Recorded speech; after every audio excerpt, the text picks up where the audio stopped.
नमस्कार मेरे प्यारे दोस्तों, मेरे चैनल स्कैरी कॉर्नर में आपका स्वागत करता हूं। मेरे प्यारे दोस्तों, जितने भी प्यारे लोग मेरी कहानियां सुनते हैं उनको मैं तहे दिल से शुक्रिया अदा करता हूं। और मैं आप सभी से गुजारिश करता हूं कि आप अपना कोई प्यारा सा कमेंट जरूर करें। प्यारे दोस्तों, आजकल बहुत बारिश हो रही है। बारिश के मौसम में सावधानी रखें। अपने और अपनों के लिए सुरक्षा सबसे पहले होनी चाहिए। बाहर निकलते समय मौसम की जानकारी जरूर लें। आज की हमारी कहानी एक बहुत खूबसूरत लड़की नीरा के बारे में है। नीरा दिल्ली की एक आधुनिक और पढ़ी लिखी लड़की गर्मी की छुट्टियों में अपने पुश्तैनी गांव रतनपुर आती है। गांव की शांति और हरियाली उसे भले ही सुकून देती है, लेकिन वह नहीं जानती कि इसी गांव की जमीन के नीचे दबी है एक जवान आत्मा की भयंकर कहानी। वह आत्मा जो बरसों पहले अन्याय और धोखे का शिकार होकर मारा गया था, अब किसी ऐसे शरीर की तलाश में है जिससे वह अपना अधूरा बदला पूरा कर सके। नीरा उसकी चपेट में आ जाती है। धीरे धीरे नीरा का बर्ताव बदलने लगता है और गांव के पुराने तांत्रिकों को बुलाना पड़ता है, क्योंकि अब बात सिर्फ किसी बीमारी की नहीं बल्कि एक शापित आत्मा की है। दिल्ली की भीड़भाड़ और गर्मी से तंग आकर नीरा इस बार गर्मियों की छुट्टियों में अपने दादी के गांव रतनपुर गई थी। एक छोटा सा गांव, हर तरफ हरियाली, मिट्टी की खुशबू और गांव वालों की सादगी, ये सब कुछ उसके लिए नया था, लेकिन सुखद भी। दादी का पुराना हवेली नुमा घर गांव के छोर पर था, जहां आसपास सिर्फ खेत और एक पुराना कुआं था। बचपन में वह यहां आई थी, लेकिन तब की बातें उसे धुंधली सी याद थीं। गांव पहुंचने के 2 दिन बाद ही नीरा को घर के पुराने हिस्सों को देखने की उत्सुकता हुई। एक दोपहर वह अकेली ही हवेली के पिछले हिस्से में चली गई। वहां एक बंद पड़ा कमरा था, धूल से भरा, दीवारें काली और दरवाजे पर जाले लगे हुए। अजीब सी ठंडक और घुटन उस कमरे में थी। नीरा ने दरवाजा खोला और तभी उसकी नजर एक पुराने आईने पर पड़ी। आईने में खुद को देखते ही उसे 1 सेकंड के लिए ऐसा महसूस हुआ जैसे उसकी आंखें काली हो गई हों। लेकिन जब उसने दोबारा देखा, सब ठीक था। वह मुस्कराई और बोली, पगला गई हूँ शायद। उस रात नीरा को नींद नहीं आई। उसे लगा जैसे कोई उसके कमरे के बाहर चल रहा है। धीमे कदमों की आवाज, फिर खिड़की से किसी ने झांका। लेकिन जब उसने झटके से पर्दा हटाया, बाहर कोई नहीं था। अगली सुबह उसके व्यवहार में थोड़ा बदलाव था। वह चुप रहने लगी थी, आंखों के नीचे काले घेरे बन गए थे और उसकी आवाज जैसे भारी और गूंजती हुई लगने लगी थी। दादी चिंतित हो उठी। उन्होंने गांव की पुरानी औरतों से बात की। एक बुजुर्ग ने कहा, क्या वो हवेली के पिछले हिस्से में गई थी? दादी चौंकी, हाँ, 2 दिन पहले। बुजुर्ग बोली, वो कमरा बंद था वर्षों से। वहां शिवा की आत्मा बसी है, वो लड़का जो जवान उम्र में ही मारा गया था, और उसकी आत्मा आज भी बदला लेने को भटक रही है। कहानी अब मोड़ पर है। नीरा के अंदर कुछ प्रवेश कर चुका है। नीरा अब वह नीरा नहीं रही थी। उसकी आंखें अक्सर एक ही जगह टिक जाती, जैसे किसी अनदेखे को घूर रही हों। वह कभी कभी खुद से बात करने लगती और उसकी आवाज अचानक लड़कों जैसी भारी हो जाती। एक रात नीरा की चीखों से पूरा घर गूंज उठा। जब दादी और चाचा दौड़ते हुए कमरे में पहुंचे तो देखा कि नीरा दीवार पर उल्टी लटकी हुई थी, जैसे गुरुत्वाकर्षण ने उसे छोड़ दिया हो। उसकी आंखें पूरी सफेद थीं और वह कुछ अजीब सी भाषा में बोल रही थी जिसे कोई समझ नहीं पाया। दादी ने तुरंत गांव के पुजारी पंडित रामनिवास को बुलाया। उन्होंने नीरा को देखकर आंखें बंद कर लीं और कहा, ये सामान्य मामला नहीं है। किसी बलशाली आत्मा ने इसे पकड़ रखा है। दादी ने कांपते हुए पूछा, क्या ये शिवा है? पंडित जी ने गहरी सांस ली और बोले, हाँ, ये वही शिवा है, गांव का लड़का जो बरसों पहले कुएं में मारा गया था। शिवा के साथ क्या हुआ था ये जानने के लिए हमें 20 साल पीछे जाना होगा। शिवा गांव का एक सुंदर और निडर लड़का था।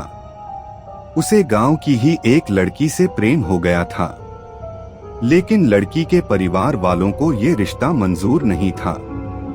उन्होंने बदनामी के डर से एक रात शिवा को जबरदस्ती उठा लिया, पीट पीट कर अधमरा कर दिया और उसे उसी पुराने कुएं में फेंक दिया। शिवा की आत्मा तब से गांव में भटक रही थी और कहते हैं कि उसकी आत्मा उस लड़की के वंशजों को अपना शिकार बनाती है। नीरा उसी लड़की की नातिन थी। नीरा अब कभी कभी गहरी आवाज में बोलती, मैं वापस आया हूं अपना अधूरा प्यार पूरा करने, अब कोई नहीं रोक सकता। गांव वालों को डर लगने लगा। नीरा के पास जाने से सब डरने लगे। उसकी आंखों से खून टपकता, उसके बाल हवा में उड़ते रहते और रात को हवेली से अजीब सी हंसी सुनाई देती थी, एक जवान लड़के की पागल हंसी। पंडित जी ने कहा, अब इसे छुड़ाने का एक ही तरीका है, शुद्ध देसी तांत्रिक विधि, लेकिन इसमें जान का जोखिम भी है। दादी ने कांपती आवाज में कहा, जो करना है करिए, मेरी बच्ची को बचा लीजिए। अब अंतिम युद्ध होगा, एक आत्मा और एक जीवन के बीच। अगली रात हवेली के आंगन में सब तैयारी कर दी गई। पंडित रामनिवास के साथ 3 और तांत्रिक आए थे, ललाट पर भभूत, हाथों में त्रिशूल और बीच में जलता हुआ हवन कुंड। नीरा को एक लकड़ी के चौकी पर बांध दिया गया था।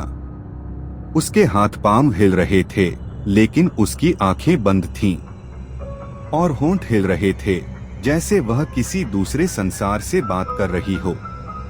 पंडित ने काली मां की मूर्ति के सामने दीपक जलाया और तंत्रोक्त मंत्रों का जाप शुरू किया। क्री कालिकाय नमः। जैसे ही मंत्र ऊंचे हुए, नीरा की बॉडी झटपटाने लगी।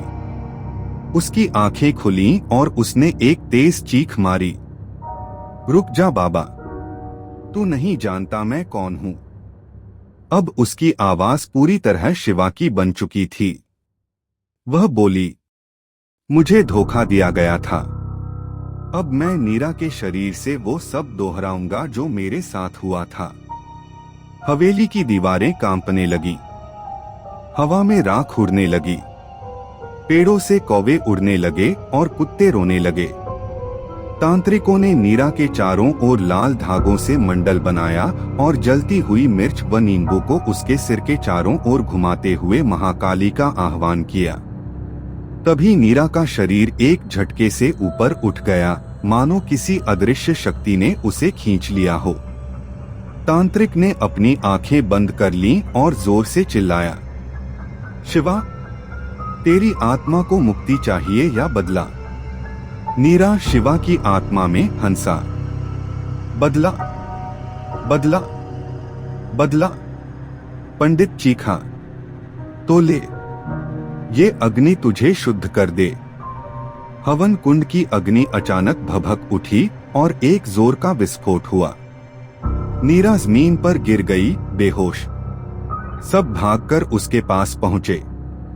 उसके शरीर से धुआं निकल रहा था, लेकिन चेहरा शांत था। 3 दिन बाद नीरा को होश आया।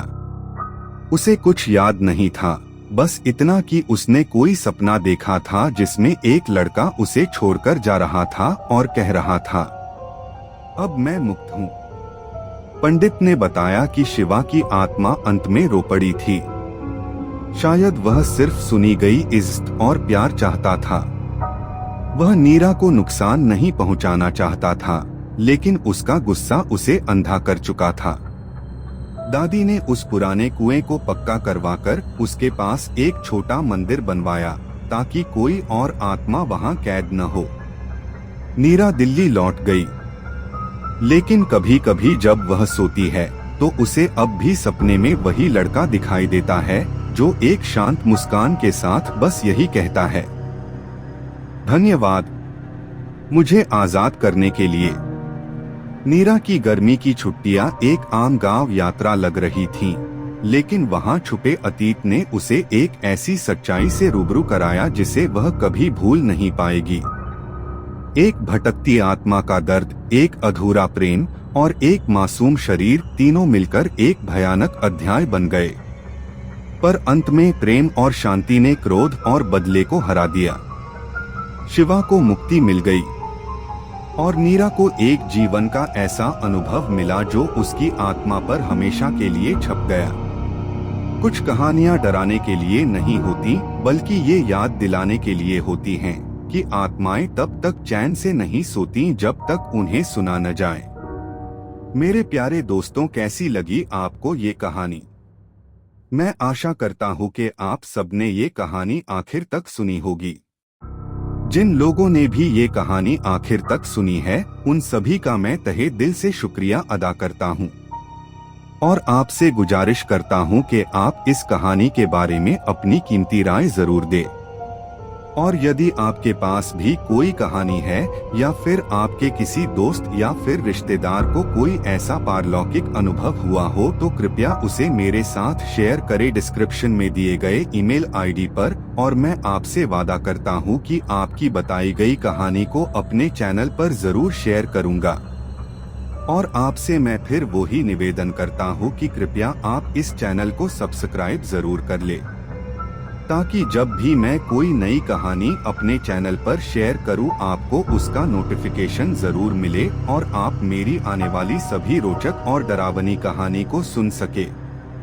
मिलते हैं अगली कहानी पर। God bless you.